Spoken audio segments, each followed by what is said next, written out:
오늘 공부 내용인데요. 사무엘상 5장에서부터 7장까지 내용에 나오는 게 뭐냐면 사무엘이 승리를 해요.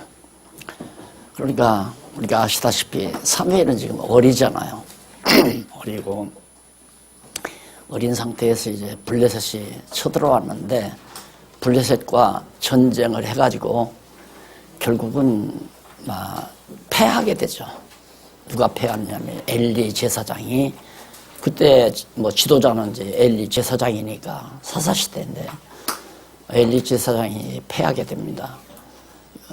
그 패하면서 이제 블레셋 사람들이 언약궤를 뺏어가요. 지난번 우리가 배웠죠. 언약궤를 자기들 진지로 뺏어다 놓고 이제는 됐다. 저 사람들이, 그러니까 이스라엘 민족들이 섬기는 여호와의 궤, 저 궤 때문에 우리가 늘 막내는데 이제는 우리가 궤를 뺏어왔으니까 안전하다고 그렇게 착각을 했던 거예요. 그런데 놀랍게 엘리 제사장은 죽고 결국 사무엘이 최종적으로 승리를 하는데 어떻게 해서 승리를 거두는가? 5장, 6장에 보면 언약궤로 인해서 누가 저주를 받느냐면 블레셋 군대가 저주를 받아요. 참 신기하죠. 언약궤를 안 뺏어갔으면 또 모르나. 안 뺏어갔으나 어차피 블레셋은 망하게 돼 있잖아요. 근데 어쨌든 언약궤를 그들이 뺏어갔는데 언약궤가 가는 곳마다 저주가 임하는 거예요. 블레셋 땅에. 여기다 이 성에다 놓으면 이 성의 저주가 임하고 저 성에다 놓으면 저 성의 저주가 임하고, 그러다 보니까 이제 그 언약궤를 처치할 수가 없잖아요. 그래서 이제 언약궤를 이스라엘로 다시 돌려보냅니다. 돌려보내는데도 재밌는 방법으로 돌려보내요. 그래가지고 결국에는 이스라엘 백성들 엘리가 언약궤로 인해서 결국은 승리를 거두게 됩니다. 이런 사건을 우리가 보면서 언약자손 이스라엘 백성들은 언약궤를 뺏겨도 이기고 찾아도 이기고, 그래서 이제 그 복음이, 바울이 그런 말을 하죠. 복음이 택한 백성들에게, 믿는 자들에게는 구원의 능력이 돼요. 하나님의 말씀 복음이. 그러나 멸망하는 자들에게는 멸망의 빙거가 되죠. 그게 거치는 돌이 돼버린다. 그렇기 때문에 복음이라고 해서 누구나 다 좋은 게 아니에요. 그래서 복음을 전한다 할 때는, 복음을 전파한다 할 때는 그게 심판의 작업이죠. 심판의 역사. 어떤 심판의 역사? 택자와 불택자를 이렇게 구별하는 역사. 이렇게 복음이 전해지면 택자는 믿고 구원을 얻게 되고, 불택자는 못 믿고 안 믿고 도리어 그 복음에 걷어쳐 넘어져 망하게 되고, 그래서 복음을 전파한다는 것은 인간의 능력으로 전하는 것이 아니라 성령의 능력으로, 그 예수님께서 성령이 너에게 임하시면 너희가 권능을 얻고 권능을 받고 유대와 사마리아와 땅끝까지 이르러 내 증인, 예수가 그리스도라고 하는 이 복음의 증인이 될 것이다. 이 복음이 증거되는 곳마다 택자는 구원 얻는 역사가 일어나고 불택자는 도저히 거치는 돌이, 복음 때문에 거치는 돌이 되어지고, 그래서 예수님 당시 때도 보면 말씀이 육신이 되어 있다며 오셨는데 바로 그 예수가 오심으로 말미암아 유대인들은 거치는 돌이 됐죠. 유대인에게는. 그래서 유대인들은 예수를 죽이고 십자가에 못 박아 죽이고, 그들은 저주를 받아서 다 망하게 됐고, 도리어 이방인들, 택한 백성 가운데 이방인들은 그 예수를 믿어서 구원에 이르는 그런 능력으로 역사하는 겁니다. 바로 이것도 같은 의미죠. 언약 자손들에게는 언약궤가 참 소중하죠. 여호와의 이름을 두신 궤니까 언약궤가 있어야 애굽 땅 종되었던 집에서 인도하여 내신 여호와 하나님을 잊지 않고 기억해서 대대손손 여호와를 경외하고 살지만 이방민족에게는 도리어 블레셋 군대들에게는 언약궤가 화근이 됐잖아요. 갖다 놓는 곳마다 저주가 임한다. 이것이 이제 대략 오늘 가능만 하면 이제 이거 8장까지가 아니죠. 아니가? 7장까지. 7장 하나죠?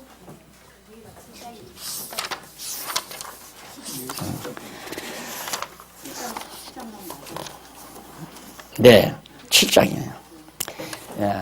5장에서 7장까지 내용이 바로 이러한 의미는 제가 지금 미리 말씀을 드렸어요. 그래서 지금 강의하는 방법을 미리 말씀을 드리고 설명을 하는 방법이 있고, 설명을 하고 마지막 결론 삼아 말씀을 드리는 방법이 있는데, 그동안에는 후자를 주로 했거든요. 설명한 다음에 의미를 정확하게 찝어드렸는데, 한번 효과를 보기 위해서 먼저 의미를 개략적으로 설명한 다음 설명하고 마무리를 지어드려야 되겠다, 이런 생각에서 오늘 말씀을 드렸습니다. 아마 미리 성경을 읽고 오신 분들은 지금 강의 다 끝났어요. 이제 그렇죠. 강의 다 결론 얘기 들은 거니까 강의 끝난 거 아니에요. 안 공부, 복습을 안 하신, 예습을 안 하신 분들을 위해서 간단간단 정리를 해보도록 하십시다. 우선 언약궤로 인한 저주가 5장부터 6장까지인데, 거기 보면 이제 그 여호와의 언약궤가 이스라엘의 이 아스돗이라는 말은 이제 저기예요. 블레셋. 이제 블레셋 사람들이 뺏어다가 자기들의 땅 아스돗에서 이제 안치를 해놓은 거죠. 그래서 거기 1절로 5절에 보면, 5장 1절로 5절 언약궤가 아스돗의 이름에 블레셋 다곤이 거꾸러집니다. 참 신기한 역사가 나타나요.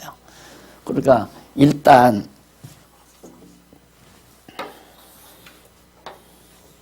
이 블레셋 아니에요? 블레셋. 여가 이제 이스라엘이고 이 블레셋 땅인데, 전쟁에다가 뺏어다가 여기 이제 아스돗이라고 하는 블레셋 땅에 자기들의 신당이, 옛날 고대 국가에서는 다 나라마다 이제 신당이 다 있었으니까요. 신당이 아스돗이라고 하는 블레셋 다곤이라고 하는 다곤 신당이 있었어요. 아스돗 땅에.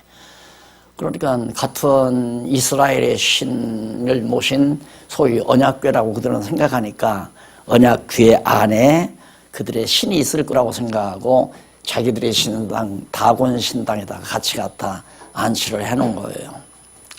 근데 아침에 또 일어나서 그 신당 관리자가 딱 가보니까, 와, 다곤 신이 턱 쓰러져 있어요.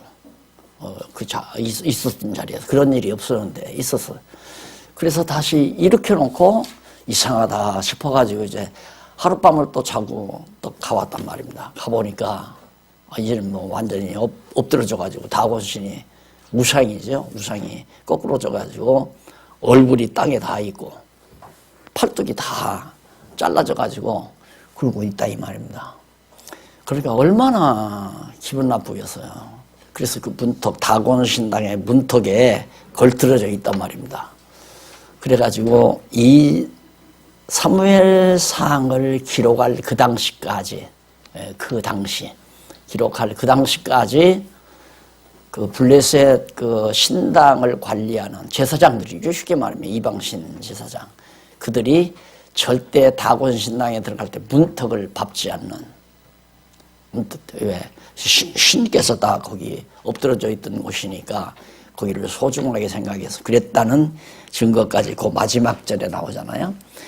5절에 보면, 그러므로 다고노 제사장들이나 다고노 당에 들어가는 자는 오늘날까지 아스돗에 있는 다고노 문지방을 밟지 않고 그냥 들어갔다. 그러니까 실제 역사적으로 실제 있었던 사실에 대한 하나의 근거가 되는 거죠. 그러니까 이것이 옛날 동화에서나 아이들 동화에서나 있을 수 있는 일인데, 제가 이런 걸 강의하다 보면 어린 시절, 교회 학교 다닐 때 어린 시절 선생님한테서 그런 비슷한 얘기를 들었던 것 같아요.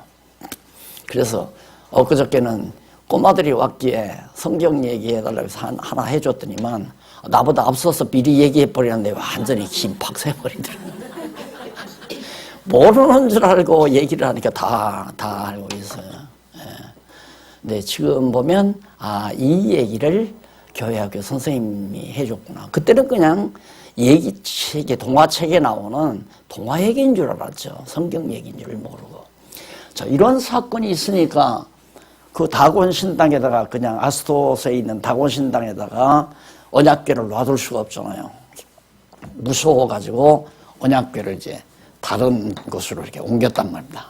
다른 곳으로 옮기니까 그곳에 저주가 임하는 거예요. 그것이 바로 6절부터 나옵니다. 그러니까 6절부터 12절에 보면 하나님의 언약궤가 이르는 곳을 독종재앙으로 하나님께서 치시죠. 하여튼 다곤신당이 블레셋 도성마다 이르는 도성마다 하나님께서 그 도성을 치는데 독종재앙. 그래 성중 사람들이 그냥 몸에 독종이 나가지고 견딜 수가 없죠. 사경을 헤매게 되고 그러니까 얼마나 무섭겠어요. 그래서 하나님께서 하나님의 언약궤가 있어야 될 곳에 있어야지 이방 민족에게는 도리어 저주가 된다. 즉 바울이 말한 대로 복음이 하나님의 말씀 복음이 택자들에게 구원 자들에게는 하나님의 능력이 되지만 멸망받을 자들에게는 그것이 도리어 하나의 거친 돌이 돼서 넘어져 죽는다. 그러니까 결국 유대인들은 예수 그리스도로 말미암아 멸망을 당하지만 이방인들은 그리스도로 말미암아 구원하는 역사가 있기에 우리들이 지금 이방인들인데 우리들이 바로 그 복음으로 인해서 구원을 얻고 유대인들은 어제도 보니까 화면에서 보니까 유대인들이 하나님 앞에 제사를 드린다고 소나 양, 비둘기 잡잖아요. 근데 요즘 닭을 잡더라고요. 근데 제사장이 닭을 2마리 이렇게 잡단 말이야. 이렇게 막 뭐 요술을 해요. 제사 드리려고. 그러니까 완전 무당짓 아니에요. 나는 지금도 그러라면 난 창피해서 못할 것 같아요. 그 닭 잡아가지고 그걸 죽인다고 해서 내 죄가 용서된다는 거죠. 그래서 닭을 잡아서 이제 그 피를 흘려서 제사드리는 지금도 유대인들이 그 짓을 하더라고요. 그러니까 그건 하나님께서 미리 유대인들에게 그림자적으로 모형적으로 시킨 건데 그리스도의 피 아니면 절대 죄가 용서될 수 없다는 사실을 깨달아 알게 하기 위해서 그런 모형적으로 예표적으로 시킨 것인데 정말 우리의 구속주이신 예수 그리스도가 이미 오셔서 십자가에 피 흘려 죽으시고 부활 승천하셨는데 승천하셔서 보좌 우편에서 우리들을 위해서 지금도 멈추지 아니하시고 영원한 제사를 드리고 계시는데 유대인들은 그것도 모르고 닭 잡아서 막 양손에다 닭 2마리를 가지고 막 이래요. 그걸 볼 때 꼭 그 사람이 귀신 들린 신 들린 사람 같더라고요. 무속이나 다름없죠. 무속신앙이나. 그래서 지난번 목사님들 강의하는 데 가서는 내가 목사님들 놀라지 마시라고 내가 솔직한 얘기 한마디 하겠다 그러면서 이 개신교가 이렇게 자꾸 망에 들어가는 원인 중에 하나가 예배의식 때문이다. 주일날 뭐 대예배 드린다고 모여가지고 무슨 뭐 거들목대고 뭐 제사장 옷 입듯이 뭐 이상글 가운 입고 뭐 중보기도 성도들이 지난 한 주간 동안 죄를 졌으니까 목사가 중보기도를 해주겠다고 그 짓들을 지금 다 하고 있지 않느냐. 이거 무당 굿하는 거나 거의 방불하다. 내가 그랬어요. 그런데 안 놀래더라고요. 한 2학기 동안은 가르쳐서 그러는지 별로 놀래지를 않아요. 그리고는 잘했다고 해서 그런지 날 붙들어 놓고 저녁 식사 대접해주고 저녁 늦게까지 차 대접하고 그러더라니까요. 그래서 가르치면 되는구나. 가르치면. 근데 아직 우리도 여기도 그렇고요. 예배는 드려야 되는 거 아니야? 이러고 혹시 생각할 뿐이지만 예배가 중요한 게 만나면 그냥 이렇게 모여서 성경 공부하는 것이 이게 제대로 만나면 모여 있으면 그냥 하나님 말씀 공부하고 전하고 가르치는 일. 거기서 이제 찬송하고 싶으면 찬송하고 기도하고 싶으면 기도하고 그런 것뿐이지. 어떤 예배 의식 만들어 놓고 이방 종교에서 어떤 제사 의식 진행하듯이 그렇게 하는 것은 교회를 이방 종교화 시키는데 크게 기여를 해서 여기도 제사장이 있잖아요. 그러듯이 교회 안에도 제사장이 있어야 되니까 목사가 제사장이니까 목사 없이는 교회가 안 된다. 교회는 목사가 반드시 있어야 된다. 이런 생각들을 그냥 가지고 있잖아요. 아무리 가르쳐도. 그래서 여기도 이방민족에게 이렇게 이제 모형적으로 다곤신당, 우상 섬기는 그런 법들이 있기 때문에 이스라엘 백성에게도 이렇게 막 성막을 짓고 언약궤를 갖다 놓고 소잡고 양 잡아서 제사를 드리도록 장차 오실 그리스도를 내다보면서 그렇게 가르치는 거죠. 우리들이 이제 아이를 낳으면 3살이나 4살쯤 되면 자꾸 어떤 모형, 사과 모양, 플라스틱으로 만든 사과 모양, 사과 그림, 바나나 그림 이런 것들을 통해서 이거 바나나, 사과 이렇게 가르치잖아요. 그러듯이 바로 짐승의 피를 흘려서 제사를 드리는 것이 장차 예수 그리스도의 피로 말미암아 속죄 받을 것에 대한 하나의 모형이고 그림자적 교육이었는데 아직도 저 사람들은 그 짓을 하고 있다. 유대인들은 예수는 도리어 잡아 죽이고 언약궤를 블레셋 사람들이 뺏어갔지만은 결국 그들은 블레셋 사람들은 그들로 인해서 그 언약궤로 인해서 독종 재앙으로 어려움을 겪게 됩니다. 그러자 6장 1절로 9절에 보면 독종 재앙으로 인해서 언약궤를 돌려보내기로 결정을 합니다. 자, 이 언약궤를 다시 이스라엘로 돌려보내자. 그러면 여기서 이스라엘로 돌려보내는 방법을 어떻게 할 것이냐, 어떤 방법으로 우리가 돌려보낼 것이냐. 근데 그 방법이 참 재미있어요. 송아지를 낳은, 그러니까 새끼를 낳은 암소에게 수레를 채워가지고 암소가 끌고 가도록. 그런데 이제 새끼 낳은 암소 한 마리를 선택을 해서 수레를 채웠어요. 구루마를, 쉽게 말하면 우마차를 채웠단 말입니다. 그리고 그 우마차에다가 법궤를 안치했어요. 법궤를 갖다 실었다 이 말입니다. 법궤를 실었는데 실고 새끼가 절대 엄마 소를 못 따라가지 못하게 새끼를 붙들어 놨다고 합니다. 그런데 이 암소가 언약궤를 싣고 가는 거예요. 뒤에서 새끼가 매매하고 엄마 소를 부르는데도 거들떠보지 않고 앞을 향해서 가는 거예요. 그래서 어디로 가느냐? 이스라엘 땅 벳세메스라는 곳으로 이제 소가 가는 거예요. 마참 싣고. 그래서 그 장면이 1절로 9절에 나오는데 거기 보면 한번 내 구절 읽어보십시다. 4절에 보면 그들이 가로되 무엇으로 그에게 드릴 속건제를 삼을고 가로되 블레셋 사람의 방백의 수효대로 금독종 5과 금쥐 5이라 하리니 너희와 너희 방백에게 내린 재앙이 일반이면이라. 하나 이 신에게 제사를 드려야 이게 이제 정말 이 독종이 끝나겠다. 그래가지고 이제 해도 상관이 없어요. 필요 없어요. 계속해서 이제 저주가 임하니까, 독종 재앙이 임하니까 6절 한번 보세요. 애굽인과 바로가 그 마음을 강박하게 한 것 같이 어찌하여 너희가 너희 마음을 강박하게 하겠느냐. 그가 그들 중에서 기이하게 행한 후에 그들이 백성을 가게 함으로 백성이 떠나지 아니하였느냐. 과거 역사가 교훈이 되는 거예요. 거 봐라. 애굽 사람들이 바로가 마음이 자꾸 강팍해도 결국은 하나님께서 더 그들에게 재앙을 내려가지고 애굽 사람들, 이스라엘 백성들을 놓아줘가지고 애굽에서 탈출하지 않았더냐. 그런데 블레셋 사람들아, 안 된다. 우리가 자꾸 강팍하게 그들을 정말 언약궤를 놔두고 이런 방법 저런 방법 써봤댔자 우리 마음만 더 강팍해지고 저주만 더 임하고 안 된다. 그래가지고 7절 그러므로 새 수레를 만들고 멍에 메어보지 아니한 젖나는 소, 새끼 난 소죠. 끌어다가 수레를 소에 메우고 그 송아지들은 매여 떼어 집으로 돌려보내고 여호와의 궤를 가져다가 수레에 싣고 속건제 드릴 금과 보물은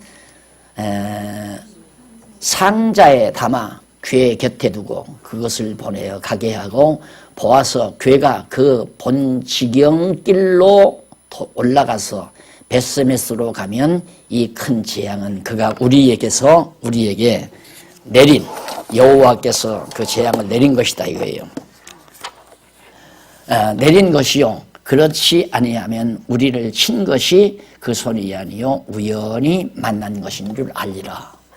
그러니까 소가 베스메스라는 지역길로 가면 여호와의 손이 우리에게 재앙을 내린 거고 다른 길로 가면 우연히 이 재앙이 우리 땅에 임한 것으로 알자.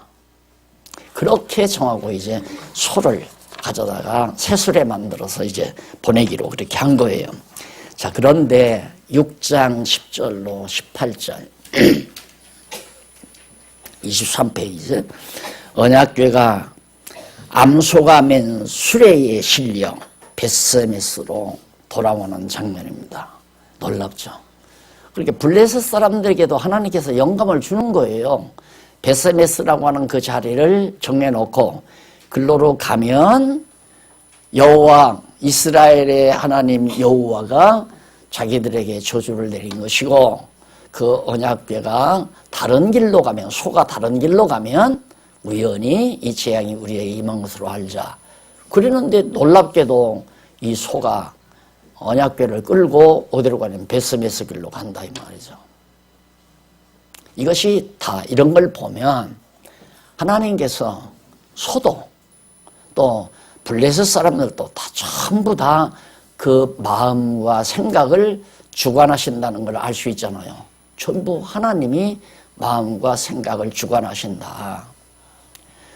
자, 어제도 원어 공부하러 오신 목사님들하고 얘기가 있었습니다만은 하게 하신다. 그 원어 가르치시는 목사님이 명동서 처음 강의를 하는데 하나님이 하게 하신다 이 말에 자기는 막 얼마나 놀랐는지 모른대요. 그래서 지금까지 그 생각 가지고 살아왔고 성경을 성경대로 바르게 보기 위해서 원어 공부를 했다 그런 얘기를 하는데 하게 하신다는 말 이해하기가 쉽지 않잖아요. 하게 하신다고 가르쳐 놓으니까 쫓아와서 나한테 묻는 얘기가 목사님 하나님이 하게 하시면 나는 가만히 있어도 되겠네요. 그래요. 하나님이 하게 하시니까 나는 할 필요 없이 가만히 있어도 되지 않습니까? 그 말이에요. 그래서 여보 당신 그것이 말이 된다고 생각해? 어떻게 하나님이 하게 하시는데 할 수밖에 없지 가만히 있을 수 있느냐? 그럼 멍해가지고 생각을 해요.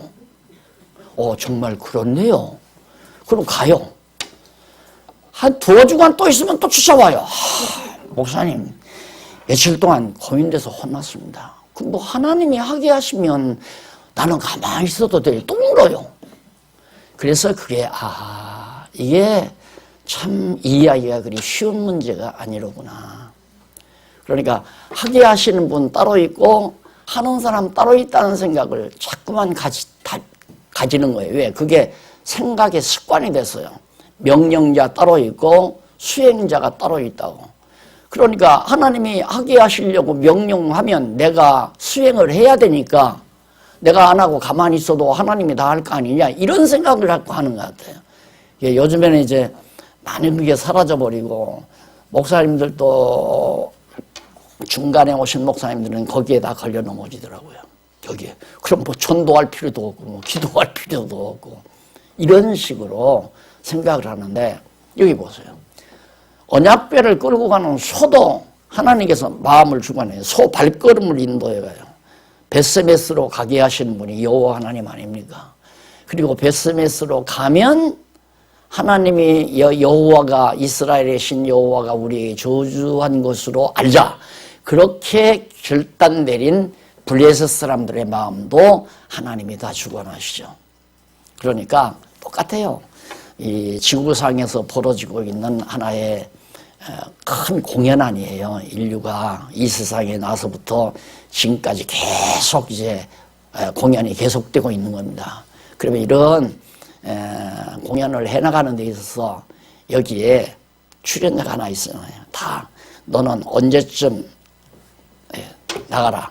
너는 어떤 행동을 가서 나가고 해서 해봐라. 너는 나가서 저 사람 쥐를 한번 잡아당기고 와라. 이걸 전부 다 각본을 써가지고 그대로 지시하는 자가 있어야 연극이 이루어지는 것처럼 하나님께서도 마찬가지예요. 하나님은 인간만 주관하는 게 아니라 자연 만물도 다 주관하잖아요. 연병도 열병도 여기 이 블레셋 땅에 임한 악질 같은 것들도 전부 다 하나님이 주관하시고 다스리시고 섭리하신다. 왜 이런 얘기를 거듭 말씀드리냐면 목사님 한 분이 저한테 그런 얘기를 해요. 인간의 자유의지 문제에 대해서 누구가 자꾸만 질문을 하는데 자기가 답변을 못 해물하고 그렇게 답변을 못하니까 말을 못 꺼내는 거예요. 저쪽에서 팍 질문하고 들으면 여기서 팍 그걸 커버할 줄 알아야 하는데 못하니까. 그래 내가 그 목사님이 그랬어요. 목사님 만약에 로봇 하나님께서 사람이 만든 로봇들을 만들어 놓고 거기에다가 전지 그러니까 전기약 아니면 전기줄을 연결 안 해도 로봇가 작동을 하느냐 아니면 못하죠 그래요. 그와 마찬가지로 하나님께서 우리 인간을 흙으로 만들었다. 동물들도 다 흙으로 만든 거 아니에요. 만들고서 생명의 기운을 전기가 아닌 생명의 기운을 우리에게 불어넣었다. 그래 불어넣고 그냥 하나님은 멀리 떠난 게 아니라 불어넣어서 전기줄로 전기가 계속 공급되는 것처럼 하나님의 생명줄에 인간들은 다 매달려 있다. 그러니까 하나님께서 지금이라도 생명의 기운을 딱 차단하면 그냥 뻣뻣이 굳어 있을 수 있는 움직일 수 없을 뿐만 아니라 존재도 불가능하다. 존재한다는 것은 모든 먼지가 든 흙덩어리가 이렇게 응집이 돼야 되는데 그것도 기운이 있어야 응집이 되잖아요. 그러니까 기운이 빠져버리면 다 산화돼 버리고 끝나요. 아무것도 존재가 불가능하다. 그래서 하나님을 힘입어 살며 기동하며 있느니라. 그 말 알아요? 그러니까 알죠. 그럼 왜 그런 말을 왜 못했느냐고 그러니까 그렇네요. 그러니까 하나님이 아니고는 내가 살 수가 없고 내 마음도 주관한다는 것도 다 알면서도 그걸 상대방에게 설득력 있게 설명할 수가 없는 것이 참 안타깝더라고요. 그게 설명이 돼야 되거든요. 그러니까 그렇게 설명을 하면 누구도 설득 안 당할 수가 없죠.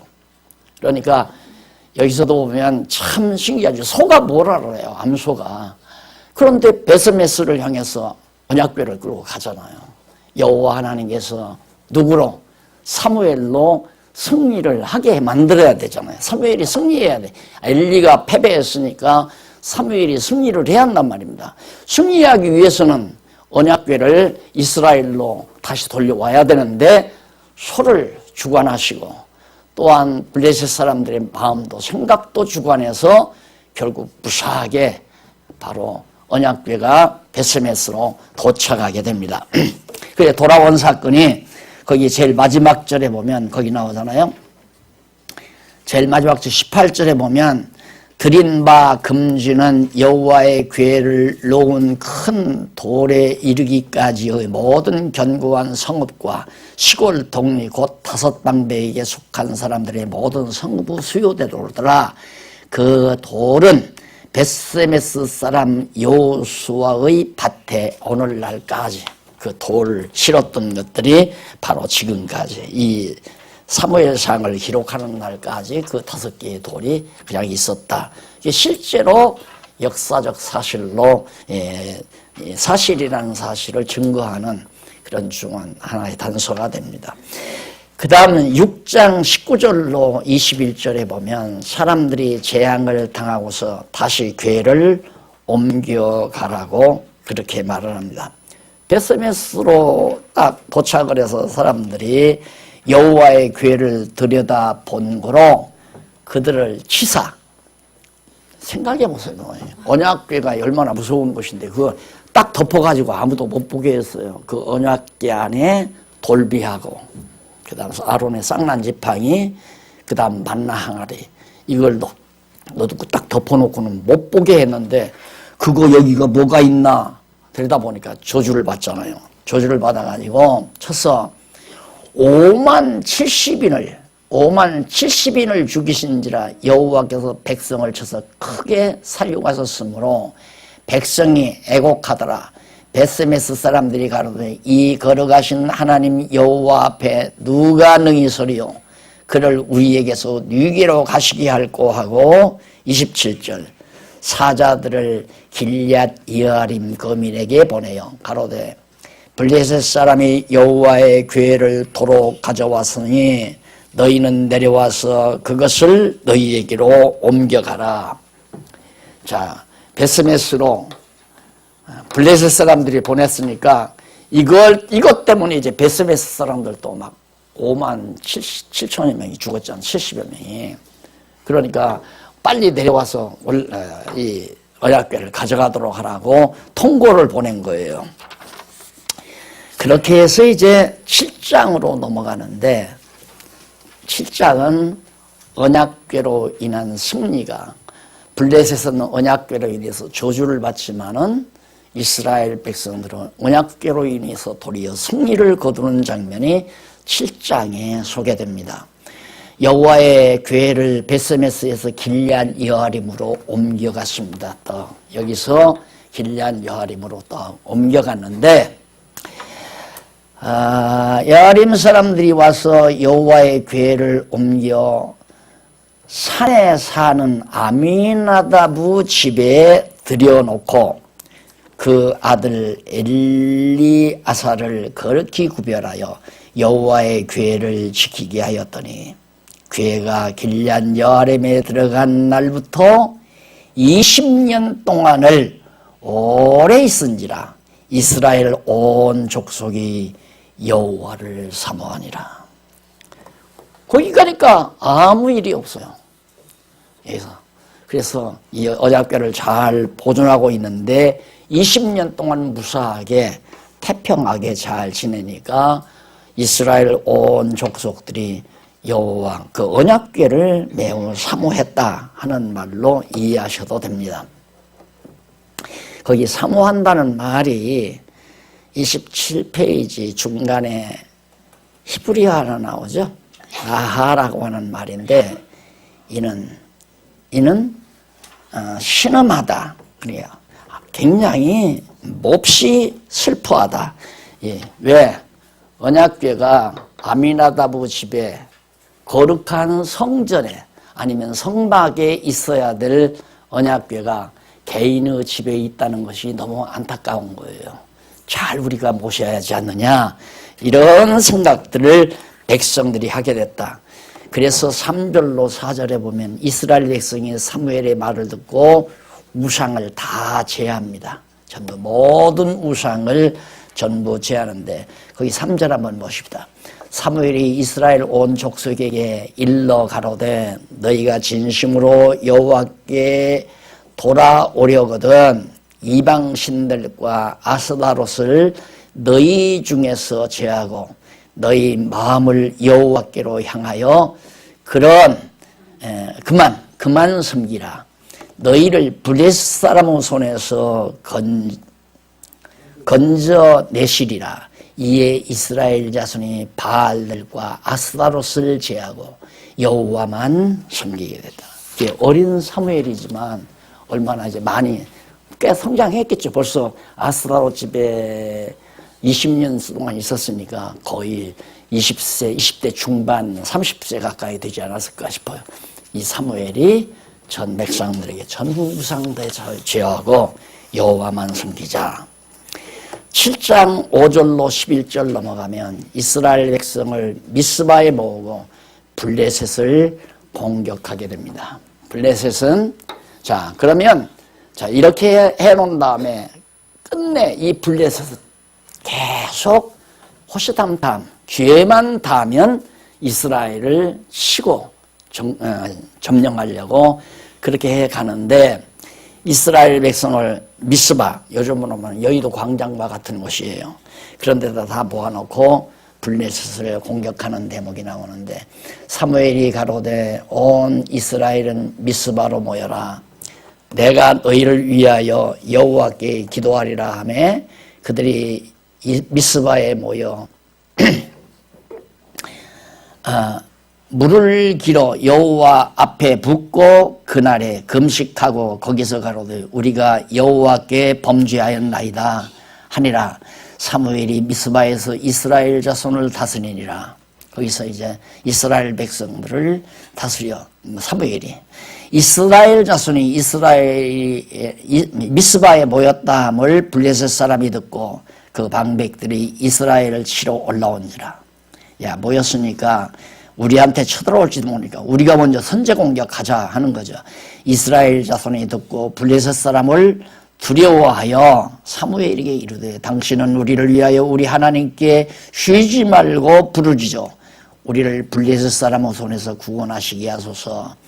사무엘을 위하여 여호와께 부르짖음에 이스라엘을 위하여 여호와께 부르짖음에 여호와께서 응답하셨더라. 사무엘이 번제를 드릴 때 블레셋 사람이 이스라엘과 싸우려고 가까이 오매 그날에 여호와께서 블레셋 사람에게 큰 우레, 천둥번개죠. 우레를 발하여 그들을 어지럽게 하시니 그들이 이스라엘 앞에 패한지라. 이스라엘 사람들이 미스바에서 나가서 블레셋 사람을 따라 벳갈 아래에 이르기까지 쳤더라. 예. 계속해서 공격해 들어가는 장면이죠. 자, 이런 걸 보면 한번 우리 여자 국회의원 하나가 현 정부가 잘못하니까 포항에 지진이 일어났다고 해가지고 한번 난리 났잖아요. 또 언론에 난리가 났는데 사실 틀린 얘기는 아니잖아요. 이 지진도 현 정부가 잘못해서라기보다도 이 지진도 하나님이 다 주관하는 거죠. 지진도 천체 운행을 다 하나님이 다 주관하는 건데 화산이 폭발한다거나 지진이 일어난다거나 천재지변 이런 것들 다 가뭄이 오고 홍수가 내리고 이런 것도 다 하나님이 다 주관하시고 다스리는 것만은 틀림없잖아요. 그러니까 블레셋이 망하게 하시기 위해서 하나님께서는 우레 천둥 번개를 통해서 벼락을 치고 이렇게 해서 이제 결국 블레셋이 패망하도록 이게 정말 아주 강력한 이스라엘 민족 초기 역사 당시에 최고로 강력한 세력. 이게 이제 블레셋의 피에로라고 그러죠. 지금은 피에로 국민이라 피에로. 이 후예들이에요. 근데 이 사람들은 여기가 이제 지중해 아니에요. 지중해인데 이 지중해가 요지라 돼가지고 동서양의 문물 교환이 이루어지는 그런 해상 교통수단이 여기에 아주 발달한 상태란 말입니다. 그러니까 동양에서 생산된 모든 옷감이라든가 향품이라든가 이런 걸 가득 싣고 배가 이제 저 서쪽으로 장사하러 가잖아. 무역하러 가면 그걸 여기 바다에서 노리고 있다가 쫓아가서 다 탈취에다가 끌어다 놓고 먹고 놀고 즐기고 그러면서 살던 아주 고약한 민족이란 말입니다. 그런데 이걸 가만 놔두겠어요? 치려고 그러죠. 하나님께서 그들을 쳐서 이스라엘로 하여금 안전하도록 그렇게 섭리해 가시는. 그리고 12절로 14절에 보면 블레셋에게 빼앗긴 성읍과 땅을 찾고 평화를 이룩하는 장면이 나옵니다. 놀랍죠. 이 사무엘이 결국 지휘를 해서 이스라엘이 블레셋을 쳐들어가가지고 이스라엘이 이렇게 빼앗아갔단 말이에요. 땅을. 이렇게 빼앗은 건 다시 다 찾아 들어오는. 왜? 이 땅은 빼앗겨도 돌아오게 돼 있어요. 왜냐하면 아브라함과 이삭과 야곱에게 하나님께서 그 땅을 미리 주기로 약속한 땅 아니에요. 언약한 땅. 그러니까 언약한 땅을 다른 사람이 가져가 보았댔자 필요가 없는 거라고요. 자, 근데 이것이 이런 경우로 우리가 듣는 것으로 끝날 게 아니라 그냥 믿어져야 되거든요.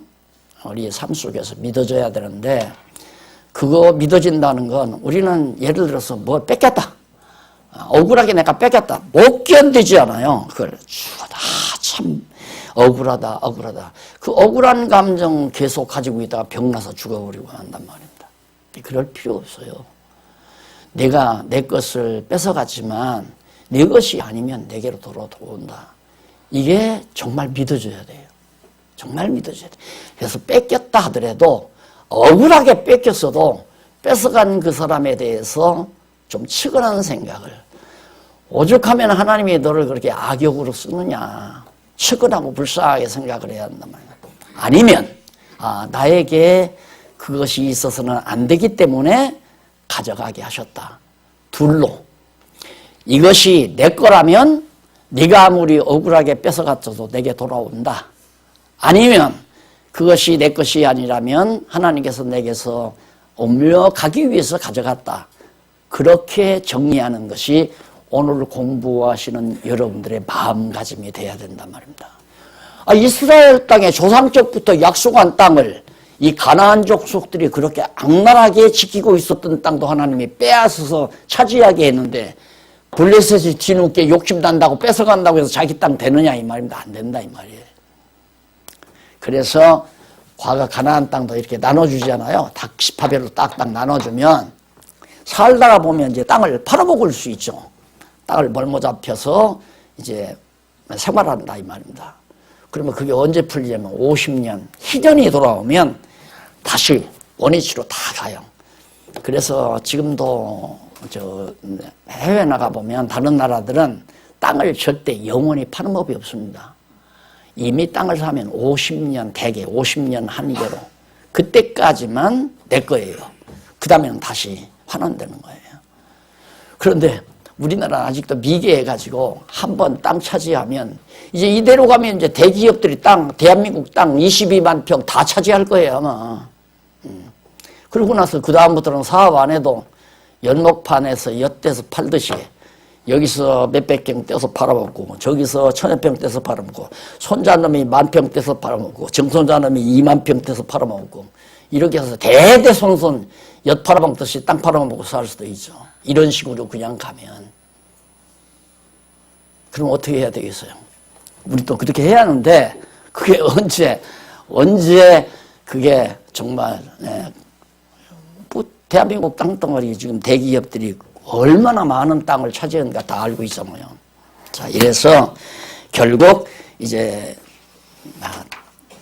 땅을 도로 찾게 되고 사무엘이 생전에 백성을 다스려 하나님을 섬기는 장면이 7장까지 결국 승리를 거뒀잖아요. 하나님이 이기게 할 자는 이기고 지게 할 자는 지고 망하게 할 자 망하게 하고 이기게 할 자 이기게 하고. 사무엘이 정말 어리고 힘없는 사무엘이었죠. 그런데 이 사무엘로 이기게 하고 엘리는 망하게 하고 강대한 블레셋도 망하게 하고 사무엘이 승리하게 하시고, 이것이 하나님이 해가시는 역사 섭리 모습이었다는 걸 오늘 이 아침 여러분에게 전하면서 여호와 하나님 경외하고 사는 우리의 모습이 얼마나 당당하고 아름다운 모습인가를 다시 한번 상상할 수 있습니다. 기도하십시다. 자비하신 아버지 하나님 감사합니다. 오늘 또 어쩌다가 우리로 하여금 여호와 하나님 경외하고 살게 하셨는지 아무리 생각해 보아도 하나님의 크신 은총이 아닐 수 없습니다. 불택자들에게는 저주의 근거지만은 오늘 우리에게는 생명과 축복의 근원이 되시는 여호와 하나님, 우리 마음속 깊이 경외하며 사는 믿음 주시옵소서. 예수님 이름으로 기도드립니다. 아멘.